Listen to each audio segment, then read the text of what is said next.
either infected or affected. This statement has been used to bring about the collective responsibility in every situation.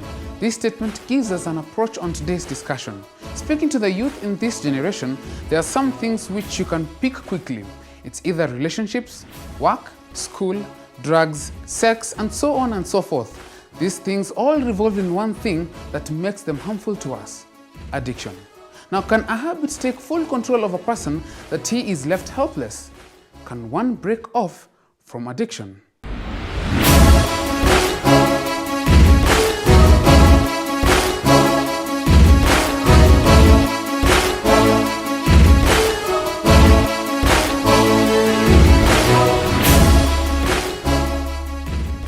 Welcome to The Identity. Now guys, welcome to the show. Thank you. From my far left is Austin Omanya. Hi. Hi. You're good? I'm good. Welcome. Thank you. Next to him is Florence Onsando. Hi. Hi. You're well? Very well. Welcome to the show. Thank Next to her is Samuel Mboya. Hi. Hello. You're good? I'm fine. Nice to see you. Thanks. And lastly is Sharon Dama. Sharon. Yes. What's up? I'm awesome. You're good. You're awesome. Awesome. Awesome. Okay, welcome to the show. Welcome to the show. And I also encourage you who's watching can join into today's conversation on our social media platforms. Now, addiction. Florence, are we ever going to have an end of this discussion? I feel like I'm growing tired. Are we ever going to get to an end? Concerning addiction, Yes. I'm not sure. Because the addictive behaviors and substances are getting new every day. In fact, it's getting worse. Wow. Either you shut up and join it, or you talk and you keep talking. So we are probably not going to close this discussion. So if you're growing weary, please realize you're here to talk about it for quite some time. So buckle up. Because as long as you have behavioral addiction, and I'd like to bring you, Austin, to bring about these addictions. As long as we're going to have these addictions, we still need somebody to talk about it. Now, Austin, is everyone subject to addiction, or there are people who are safe from addiction? Thank you. That's a beautiful question. Everyone is prone to addiction. Everyone is prone to addiction. No one is spared. So addiction is something that we live with, and it is something that we are witnessing like every day. Okay. Yes. Sam, can someone be addicted and not know? Yeah. How so? Okay. An addiction is more or less like an habit. It's something that you get so fond of doing it until it reaches a point that it's no longer something you consider wrong, but it becomes as a way of life. So it comes out from something abnormal to literally being normal.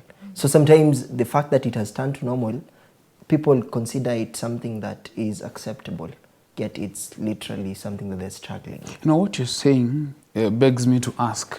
I'll ask you, Florence, are there like kinds of addictions that probably we have not looked into, or other types of addictions, so to say? Are there types of addiction? There are many addictions. Wow. Very many. Either behavior or substances. The substances are innumerable. Each day we get new substances that people are getting addicted to. Mixtures, synthetic, natural, name it. There are so many. And the behaviors keep coming up. For example, when I grew up, pornography was not known. But now it's the in thing, and it's justified. We have social media, which was not there. It's now the in thing. People are on their phones day and night. In fact, there's a game young people play. I hear it's called The Last Man Standing. Oh, okay. The last person to sleep. And so the addictive behaviors and substances are increasing every time. Yes. And Before they're here with us. before I bring you in, Sharon, let me ask you, George. So, I'm sorry, Sharon, I've put you in. It's okay. But I'll be coming to you. Yeah. With the two major categories that Florence has said, that there are behavioral addictions and substance addiction. Yeah. Could it be right to say that most of the times we have stood on high platforms to speak about substance addiction and not behavioral addiction? It is true. In fact, you could be amazed. When you talk about addiction, the first thing that will come in your mind is substance addiction. In fact, it is all about drugs and substance abuse. Yeah, but we have not checked into behavioral addiction, which is killing us every day. You hear about suicide. In fact, most suicides are behavioral addictions. They do not span from drinking or something Exactly. of the sort. It is true. Okay. I know many of friends of mine, and even the research has it that most people who are committing suicide, not all of them, in fact, like around 80% are simply behavioral addictions. So I think it will be safe to say, again, for the people who are doing research and so on and so forth, you can correct us in this, that somebody who's in substance abuse, or rather substance addiction, might take longer for us to see death befall him. Yes. But then somebody who's stuck in a behavioral addiction, like death can befall him so quickly because it's all about the mind. Exactly. Now, Sharon. Yes. Now I'm new. Are there some form of addictions which happen in a society that we don't take too seriously? Yeah, true. I remember, like, if someone was just asking me, what have you been addicted to? And I was like, my phone. And I feel like it's not an addiction because it's not as aggressive as things like sexual addiction and being addicted to substances, like it's been put out. We don't really look at it. But in actual sense, addiction for me is an all-consuming devotion to something. Wow. You know? Okay. Yeah, so when it could be anything, even food. You can be addicted to food. And how do you get addicted to food? When it becomes all-consuming for you, you know, you can't do without it. You eat too much and on the excessive. Yeah. Nothing There's else. also another addiction, which is called anorexia, where you eat and you throw up because you feel you are overweight. Others are addicted even to thinking. If you're not thinking, worried, then you are not okay. Wait. So thinking can be an addiction? Yes, not addiction. But then somebody say, but then philosophers will say if you stop thinking, then you're not living. Actually, it's worrying. When you think and you get too worried. Yes, and when you are not worried, you're worried why you are not worried. Then the one which has really taken our country by storm is gambling. And we think it's okay. In fact, like the young, the poor mostly are feeling that this is one way of making quick money. And they lose and they are driven into suicide, as he has said. Wow. So the addictions are many, you can't name them all. Even work, which is a good thing. Work is a good thing. But the people who are addicted to work. So we can be addicted to good things, we can be addicted to bad things. Yeah. People are addicted even to spiritualism. Wait, I want to assume if addicted to a good thing, then that is good. Is it not? No. It's not? It's not. In this aspect, what happens is, I can just get a little aspect from Genesis. When we're looking at Rachel and Leah, there is a verse that says in Genesis 39 that when God saw that Leah was loved less, he considered that hate. It's not like Leah was not loved, but by the fact that he was loved less. Now, when something is good, mostly the only thing that brings out the addiction is loving something more. To the extent that it sends you away from the other kind of environment. Now, to this extent, you love doing something. Someone loves doing work, but he does that work at the expense of friends and family.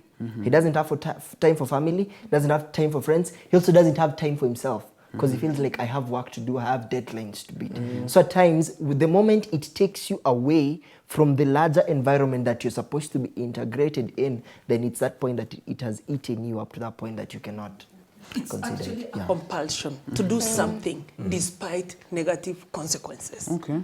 So anything good can still be harmful. Yes. And addiction per se, with that statement itself, that means it's harmful. If it's good and you're addicted, it's harmful. But then if it's good and you're not addicted, you have control over it, then that is healthy. That's temperance. That's temperance. Yes. Thank you. So the opposite of addiction is temperance, but then don't use it in school because you are probably going to fail. Now, I'd like to... What do you mean? Huh? What do you mean? The opposite of addiction is temperance. Yes. In this context. So what do you mean in school you will fail?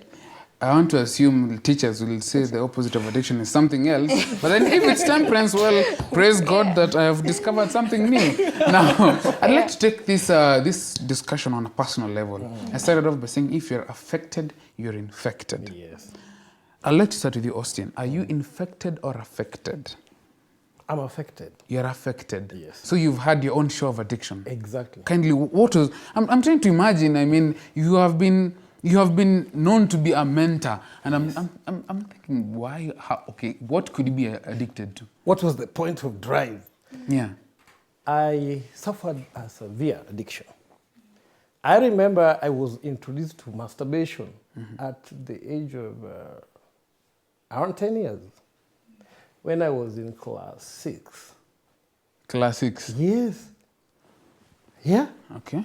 So, I thought it was like fun. You see your friends doing it. And then getting out of that behavior was not an easy thing. In fact, I remember the time I start now in the service, serving God continuously, is when I realized, no, how will I go to God and ask him to bless me, to extend my territories, while I'm still struggling with these? And I read the Bible. And it was a sin. You see? And then I went backward and I was like, I cannot even be baptized, you know? Because this thing is taking toll of me. Then I remember my breakthrough. My breakthrough came when I read Isaiah chapter 41, verses 10. Because I'd been struggling with this, and you know, I didn't even disclose it to anyone. And so it was killing me. And that boy who introduced me to it was even nowhere to be seen. He went to a very good school, and you know, he was nowhere to be seen. I struggled with it, but my breakthrough came. Fear not, for I am with you. I will uphold you with my strong, victorious hands. Fear not. So I said, enough is enough for this. And I just gave myself a target. That was from 2 now. Imagine all the way from class 6, class 7, class 8, from 1 up to Form 2. This thing is still following me. Yes, I was like, I want to leave this thing. This is a very bad habit, you know. But it followed me up to Form 2. When I read that book, I said, no, enough is enough, God. I cannot come before you. I praise, songs of praise in the church, and yet I'm still struggling with this. I'm gonna stop this. Give me the strength. Do you know what? That week, and that is the trend. I nowadays I used to when I'm doing my counseling sessions. I tell you to buy a diary. So I took a notebook. Then every day, when I don't have that urge, when I don't do it, I give myself a bravo. Yes? Bravo for 1 week was a great achievement for me. Another week, then I said, wow, thank God. And that is how I stopped. And by the time I stopped the habit, my friend, I gained the strength. Because I remember I started the mentorship thing. I didn't know whether it was mentorship or what, when I was in Form 3 now. Yes? When I was elected the CU leader. The CU is Christian Union? Christian Union, okay. Yes. When I was elected the CU chairperson. So I got the strength, I got the stamina, and you see, there were also other young people who were also addicted to masturbation. And some of them came to me, yes, as their leader, so that we could pray about it. That is when I said, no, I have to get out and also empower other people. It worked for me. Yes, I didn't see a counselor, but it was because of God and that willpower. Okay. Florence, have you had your own share of addiction, or you have not gone down that road? I don't think I've had addictions, but in addictions, we have what we call predisposition. There are some people who are more prone to addiction than others. Oh, okay. It's in their genes. For example, when we talk about drugs, if you come from a family where your father, your uncle, or your grandparents were alcoholics and things like that, your chances of becoming an alcoholic once we start are higher than others. So we have what we call predisposition. And so two people can start drinking, but one goes down quickly and another one just remains a social drinker. What I tell young people is you don't want to find out which category you belong to. So the best is not to start. Wow. Okay. Don't find out. Word for this evening. Yes. Don't find out. Okay. Now, let me come to you, Sharon. Have you had your own share of addiction? Yes, I have. Yes, I have. I'd put it like this. Okay, so phone addiction. And someone might look at it and say, this is really small. But it can actually drive you to other things. And I'd like to probably give us a flip side of this entire story. You see, addiction is not the problem in itself. There's something behind that is causing it, that is actually making someone to be all consumed in alcohol, all consumed on their phone or something of the sort. So I was battling depression. And that is, so because of that depression, I really used to use my phone a lot, trying to get a self-image, maybe, WhatsApp and all these other social media kind of things. At the same time, I was really eating too much, And you were eating too much? I was. History. Okay. Do not look at it now. And things okay. Yeah. But things like that. So when I started realizing, wait, this is actually going a bit overboard. Wait, like I can't live without my phone. There's a time when my phone got spoiled. I called my mom and I'm like, Mom, my phone is spoiled. I can't go to class. I can't do anything just because my phone is spoiled. And everything comes. That's when I knew, oh, wait, this is serious, So, yeah.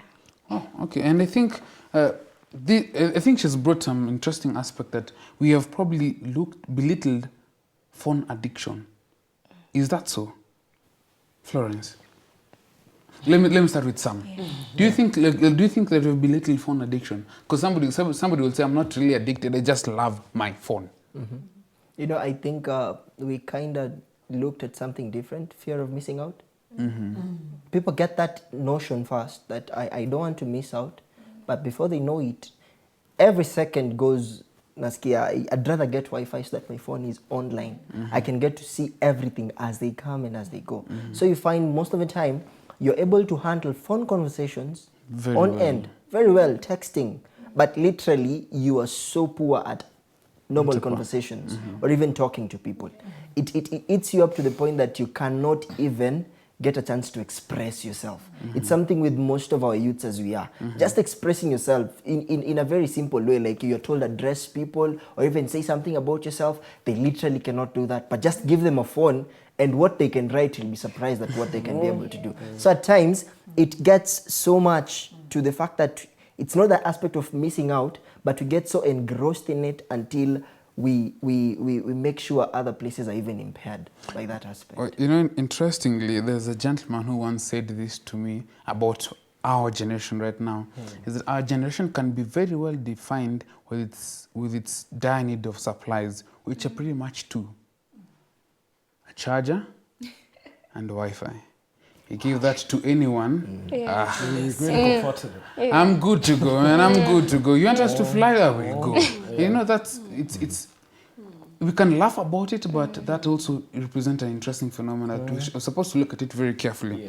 I'd like us to take a new turn, and because she also brought about something that she was battling with depression, hence her leading into phone addiction. And I'd like to ask, could there be other things that are leading people to this kind of addiction? Kindly share. Yes, I think I would actually give the first action that comes in. It's because as Christians, you accept to work for Christ, as in your mind and your spirit has accepted to work for Christ, but your body never gets the memo. You get? What happens is you have received Christ from within, but there are certain aspects of your body that have not succumbed to accepting this aspect. So mostly people have the notion that by the fact that you're a Christian and you want to grow in Christ, you need to be this perfect kind of person.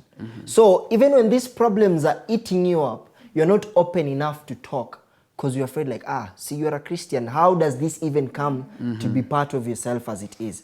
Now, that is one of the problems that we face. That people assume that we are perfect angels, perfect beings, that they can't affect us. So you keep on staying with what you have because you're afraid of the fact that people will be asking as a Christian, what is this? And then the other reason also, it's because we don't have what we call the parental kind of guidance and the connection that comes with it. You find we were so close to our parents when we were small. Then when we get this adolescent stage, there's that detachment that goes so long that by the time parents try to recover it, when you're being a grown-up, they cannot. So what happens is there is that distance. You know, most of the time I ask someone like, can you just have a simple conversation with your father? And it's like, hey, me and my dad, it will be like, Talk hey, about what? how are you? What and How is the weather? We are good to go. How's Now, school? How's school? And that's fine. it. That's the end of story. So you're afraid that my parents don't even know me. And even when I try to find time with them, I can't get it. By the fact that we live in a millennial world, that parents think like gifts and probably money can solve the problem. Like I'm like, dad, you know I want to talk to you. Don't worry, I'll send you money tomorrow. Story ended. So mostly, even if I am struggling with something and I feel like I want to share it, I can't. Why? There is not that connection between us and the people we have trusted our lives most with. Wow, you know, I want us to take a break on that because clearly there's something that he has said about parenting, and I'd like us to take it to the second part. But then there's one thing that I'd like to pin and probably be a point for us to think about during the break is that you've talked about image. You know, there's that fear that you are a Christian, you are so and so, you are a. In fact, let me use this example. You are a pastor's son or daughter, or an elder's son or daughter, or you are the son or daughter to a prominent figure in the society. You are not prone to this. Or rather, since you have this image, you cannot share it out. If anything, that is one thing that is taking us downhill, and we are going to be sunk so deep to addiction. But then the discussion today is about breaking off addiction. We'll be discussing more about that and parents after the break.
Now, there is a parent who's watching right now and he or she is wondering, my son is stuck in some particular kind of addiction. And you as a young person, you're watching and you know that you're stuck in a particular kind of addiction and you can't really come out of it, but you have come to acknowledgement that you are stuck in this. Now the question is, how do I get from here? During the break, Florence Onsando was sharing something and our director had the liberty to cut us off, but I'd like to bring you in and share it with us. What was that? I don't know whether to share first or to say how to cut it off. First share and then we'll cut it off. Yesterday I was talking to a young person. I like talking to young people. And this lady tells me of somebody on Facebook who had so eloquent and good postings about life. Then she just committed suicide. And she was saying, how how could this lady commit suicide? We thought she had it all together. I was just adding on the word image. Many of us want to preserve image, but inwardly we are dying.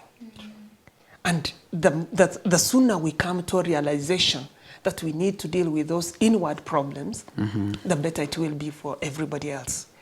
And so breaking addiction, one of the things is to realize that you have a problem. You must realize that there is a problem here. Number two, accept that on your own, you cannot sort out that issue. Because you have tried several times, like he said, and you have failed. Three is then you invoke the higher power, who for us Christians is God, who says, without me, you can do nothing. And then he says, when we are in Christ, we become new creations. And then he says that he can give us power to overcome. Okay? So whatever the challenge is, it's an addiction, whatever the addiction is, realize that on your own you cannot do it. Number three, accept that there is power in the blood of the Lamb. And with that power, there's nothing you cannot do. You see, some people try to comfort themselves thinking that without smoking, I cannot function. Okay? Because even in meetings, they start shaking. The effects of addictive behaviors and drugs, they start shaking. And so they have to walk out to smoke to stabilize their nerves and come in the meeting. So in their mind, they cannot work without it. And so they need to realize that they're actually using addictive thoughts to function. So it's not just substance addiction, even their thoughts themselves are an addiction. Yes. So as she said, addiction is, you can get addicted because of problems that you have. Addiction also can create problems that you do not have. Wow. I want to give an example of maybe I'm married. So maybe you are in a marriage relationship and it's strained. You start drinking. And then with time, you find you have broken, you have actually divorced. So your addiction, instead of helping your marriage, has actually created a problem because you have now gotten divorced. So we need to realize how bad addiction is, by the way. Even work. Can you imagine if you are married and you come with work, you work until midnight, you wake up at 3, you continue your work? Yes, work is a good thing, it brings food. But really, what about your family? Who is it bringing food to if you do not have a family? So we need to realize some of this. So, and thank you for even giving us those steps of how you can actually break off. But then one thing we also have to acknowledge that is that it's a process. It won't be a one-day event, isn't it? It's a process that will take some time, but we have to be in that conscious awareness that, yes, I still want to get out of this. And I'd like to bring you, Austin. Is there a relationship between self-esteem and addiction? There's a big relationship. Wow. Can you say this esteem? Esteem is how you feel about yourself. Regarding How do you regard yourself? Do you carry yourself as a special person or as a downtrodden person? The other one was? Self-esteem and addiction. When you are addicted to something, you feel worthless, useless. And that is why most people will fear even coming to gatherings, even opening up to people for help, you know. So when you are addicted to either substance or behavioral, then your self-esteem goes down.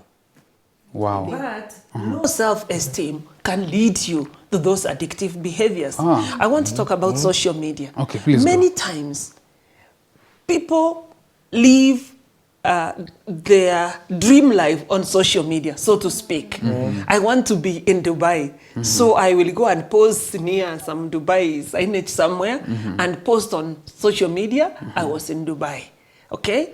And so this is because of low self-esteem. You want people to see that you are a high flyer. You want people to see that you are living well and things like that. So self-esteem, actually low self-esteem, leads to addictive behaviors most times. Because even guys, young guys who are unable to speak to women, they go and take a few drugs so that they can be high and have that courage to talk to the opposite sex. And I also noticed one thing, that esteem is also in regard to what people say about us. But okay, for a very perfect example, I might be regarding myself so highly. I feel like definitely nikienda, if I go to this lady and probably pull my manifesto, she'll be like, yes, we are good to go. But I go and I get the shock of the day. She downtrods my self-esteem from level 10 to 1. And I'll be like, okay, so this is how it happens. Then there is no need for me to go and try somewhere else, because probably the other person might bring it to 20. Negative. So let me get solace in my own self. So at times, the people we interact with are also people that can influence our esteem as it is. Now, sometimes the esteem comes in that it's a place now you feel you're comfortable, but it's beyond other people. So you'll be like, if I text her, she replies so quickly. But if we talk, she does not respond. So what should I do? Keep on texting.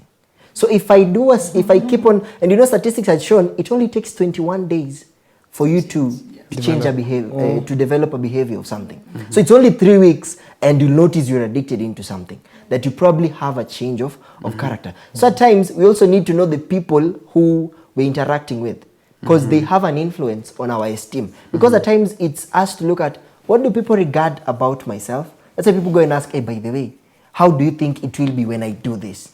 You ask your friends because you hold them in regard as concerns your esteem. So are the people you're interacting with pulling your esteem down and leading you to? Sindio? Because when someone has been turned down, be like, wow, so she turned me down. I'm depressed. Let me go and take alcohol. Or let me go and do something that's totally different, because I feel appreciated. Do you remember there's a story someone gave, that there was this guy who went to church. And now when he went to church and his phone rang, and the deacon was like, unapiga kelele kwa kanisa, fanya hivi, endo ushike hiyo simu nje, then come back.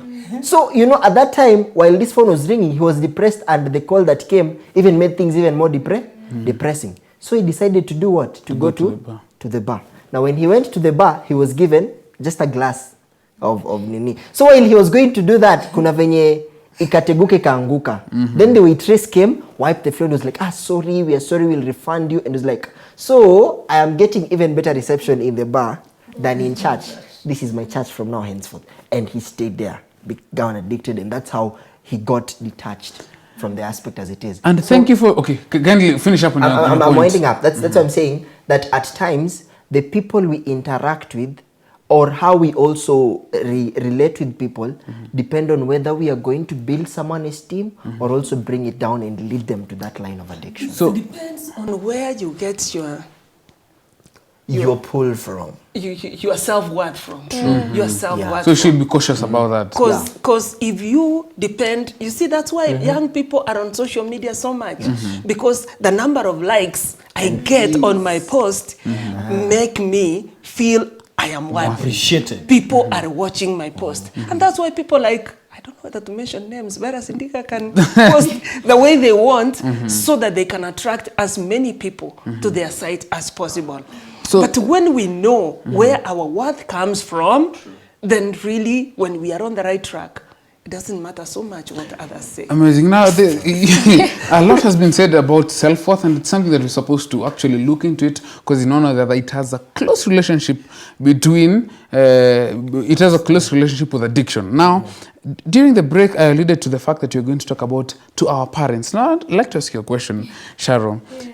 Are there things that parents do that lead us to addiction? Yes. So they are? Yeah. Okay. If it's not a very good parent-child relationship, then definitely. The Bible says parents also do not provoke your children to anger, you know. And sometimes if your parent, like he mentioned, they're absentee parents, and you feel like, you have your own problems. If you only had that outlet, that person to share with, it would have been a lot easier for you. Some parents also don't really affirm their children as much. You know, like, you know, you're worthless. And their parents would really say this. If I could say it in Swahili, I know it would sound a lot worse. But their parents who have done any small thing you're not able to do properly, your parent is always on you. So you grow up with this mentality of, oh, I'm always wrong, I'm always here. So if you find something that makes you feel good, like if it's fashion, if it's your likes on social media, if it's your alcohol, then you'll definitely run to that thing because there was a gap in that parenting. And also something to add on it is that I think sometimes our parents overreact. Because that also becomes like, okay, now if you're going to overreact on this, then I think I'll better yet just do it. Because, sometimes, because if you think about it in an African setup, if a parent would see you walking with, let me take myself as an example. Now, I have seen you walking with some boy, and some boy is an addict. I don't like, and I'm like, yo, Dad, we're just talking about church meetings and stuff. And eventually, since your parent is going to be pushing this envelope on you, you'll be like, okay, fine, you know what? Since you have this notion about me, well, why not? So I think that can be also a message to our parents that... But there's something here. I thank God being a teacher by profession. Okay. I've sometimes even cry with these students, Do you know the words that you speak to your child can break or make that child? I've handled several cases of my parent told me this, my parent told me this. Apparently, when I started teaching in primary. And I love those young kids. Then the child comes and tells you, teacher, you know what? Mom called me Punda. Punda is a donkey. And I'm just wondering if I ever tell, So, by the way, we came from some societies whereby an abuse was... Yes, we were called names. Ngombe, you are sleeping there, you don't come back with good grades, your father will look at you like, there is a cow sleeping, or something like that. So parents are the role models. And no one is going to nurture for you a child if it is not your initiative. And child upbringing is all about society collective responsibility. But most parents divert that attention to teachers. They will pick a phone and call you, teacher so and so, why is this child behaving like this? They have left for you all the responsibility because they are missing parents. So if you want your child not to smoke in the future, and yet you are the one who is, the cigarettes are there, the alcohol is in the fridge, what are you teaching this child? The child will peep there, open the fridge, take a bit of that wine or alcohol, and then adjust with water. Before you know, somebody... Yeah. And I think that also goes to, because even as young guys, we should also be careful with people. I think there's something that I also wanted to add. Can you briefly? Times, our parents don't overreact, but at times they have our interests at heart. You see, the problem is, by the fact that there is that drift between the both of us, your parent does not know the kind of friends you interact with. I remember we tackled it some time back, if God is concerned with our social life. Now, if your parents don't know the people you work with or the kind of persons you interact with, he'll forever be overreacting because he feels like there is some danger somewhere in these people that I don't know. And I remember one of us said that it's okay to introduce your friends to your parents so that when you say you are actually doing this, they will understand and they won't overreact according to the situation. So it's more or less of us making sure that be it our friends, our relatives, and even the people we interact with. Let us have that connecting network such that all of them get to know each other and see on how we can be able to help each other grow as a big family of God. I want to say something. I agree with what you have said about parents missing, parents keeping alcohol, parents. And I find you're very right. But we have continually blamed parents for the choices that young people have made. Each one of us has a choice to make. What will you say of a young person who has grown up from a drug addiction, parents are all addicted, and this young person is straight and focused? Power of choice. So whether parents are missing, having drinks in the house, yes, it can influence and cause them to go astray. But young people We have a choice. have to make a choice. We have a What choice. is your choice, young people? Okay. What is your choice? So let's not entirely blame our parents, so let us take it up to ourselves. And I don't think your parent will be with you at 60 if you're suffering from cervical cancer, whatever it is that is per se led by addiction. Now, I'd also like to bring another perspective, even as we come to a close, oh my God, with the time. Now, I like the analogy that Sam gave about this guy who went to church and this guy who went to the bar. Has church been of great help towards dealing with addiction, Sharon? Honestly, not really. Yeah, I remember discussing the other day, and we were saying that there should be a whole department for mentorship in the church, but basically not enough. Why? Because we demonize these things. We say it's a bad thing. It's because you've given the devil a chance, you know. So there's not too much that is being done to this. A lot more can be done. Sam, I want to assume that you've had your own path in addiction. Do you think the church was of aid to you? I definitely can say, not exactly with reasons behind it. There is what we always call in the church called the welfare department. Something about the welfare, it's only about the sick, the bereaved. And the bereaved. And probably matters as concerns food. I stand to be corrected, but that's what I am made to understand, that it always covers from the welfare department. But actually got to understand that it requires more. Because the welfare, you need to understand, today someone came to church and they're not there the next Sabbath. What did go wrong? Are you planning to do visitations and get to know where that person is? Do you have that constant kind of call to get to understand? Personally, me, in my path, the person who was there as my help was my father. Now, I got to understand that because it reached a point that I realized that even my friends at times, we were not that close enough for me to confide and say what is going on. But I realized the moment I got a chance to approach, when actually my father asked me, by the way, you can talk to me, I realized that, yeah, he's that person who's been there. So I can take my father as probably a help in the church, but on a personal, relational level, he's the person who actually helped me go throughout this and ensure. By talking to him, he actually, first of all, he was like, hey, by the way, I'm surprised. As a father, I have not been doing my duty as a parent as it ought to be.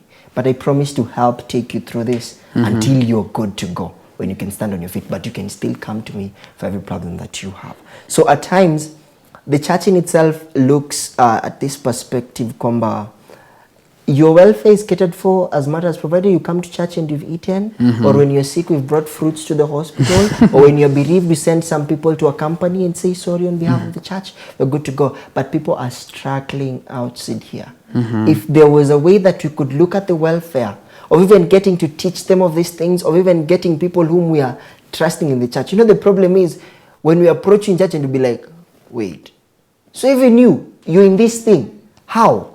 You know, like that's the replay that someone gives you. And when you get that, you'll be like, okay, so when I come to you, this is how you want to like shame. And then I remember there was even an incident when such an incident took place. An elder had the audacity to go to the pulpit and mention even names. And when he mentioned that, the kid left church and went to another totally different church, has never come back.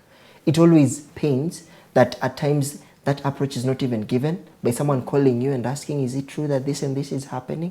But now you go and mention it, plus the problem, plus the person and the incident, and the person ajui mahali anaweza weka kichwa yake. So like they decide that if this is actually the path that people are taking, then so it's time we also, even as church members, need to have that change of character. I mean, let me use the two examples and say that we as young people, we as young people, in this corner, we as young people, you guys are young at heart, thank Lord, but we as young people are going through this right now. I think we need more help and more concern, because also as we have alluded earlier, that times have changed and even more habitual behaviors and addictions are happening. But you're coming to a close, and I'd like to give every one of you an opportunity to nail this aspect that yes, we can break off from addiction. So let me start with you. Yes, it is very possible to break. Christ Jesus came to this world to set captives free. And even today it happens. I'll give you a simple mnemonic of just pretty much what she said. All prisoners do pass court repeatedly and reform. All prisoners do pass court repeatedly and reform. So you take the first letters of each of those words. The first one is assessment and acceptance. Then from there, prayer, invoking divine power, like she said. All prisoners do. D is deciding, making that decision in your mind. And then P, you seal the decision with prayer again. Then C is for cut down and cut off immediately. Afterwards. And then replace rather. Replace with something positive, and then lastly repeat, because every day it's a fight. You have to wake up and do it again and again. So yeah. Wow, okay. Yeah, I think mine might be summarized in very 3 aspects. Number 1 is you accept that you cannot do it alone. And then after accepting, consult. Find someone you can confide in, to talk to help you through it. And 3, counteract mechanisms. Like, notice that there was a reason as to why you came to this, because you were doing something. So decide to like take it reverse. Like, if I do something different, will the result or the outcome be totally different? And after you've done that, then keep on repeating, consulting, accepting, and counteracting each and every time, and you will see it work. Amen. Florence. It does not matter which addiction you are involved in. You can be helped. You are not alone. It's okay to seek for help. Many times we are afraid of seeking for help. What will people think about me? I think it's time we thought about our minds. What will it do to me if I continue? So you can seek for help. Wow. We reach out to young people who are going through addictive issues.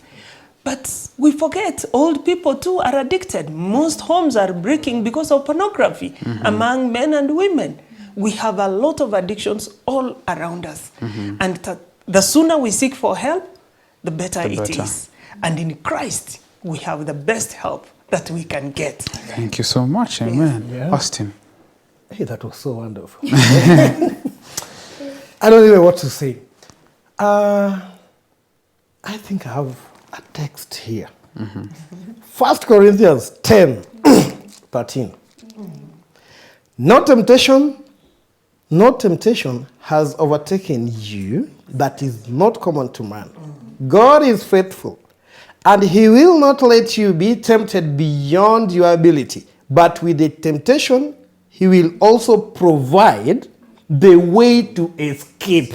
Underline, he will also provide the way to escape. I believe any sort of addiction, be it behavioral, substance, it is possible. Somebody can break from any But addiction. the best you can do is to prevent. Because breaking is so hard. It's very But painful. if you prevent, then you are in a safe ground. Wow. Wow, we have come to the close of this show. We are breaking off the identity. No, we are cutting. But anyway, we are hoping that this show has gone a long way to help you be informed on how we can break off from addiction. Now, we have all had this notion that my father, my grandfather did all these things and he still lived to 80 and 90 or even 100. But then there's one interesting statement that I've been able to learn from all this discussion, that the duration of how long somebody has been stuck to something does not qualify your choice of addiction. It doesn't. If anything, is a reason for you to actually be scared about it, because the quality of life that that person is living might not be your share. If anything, as they said, pray, seek for help. Yes, we can break off from addiction. Thank you for being on Identity. Until next time, stay safe.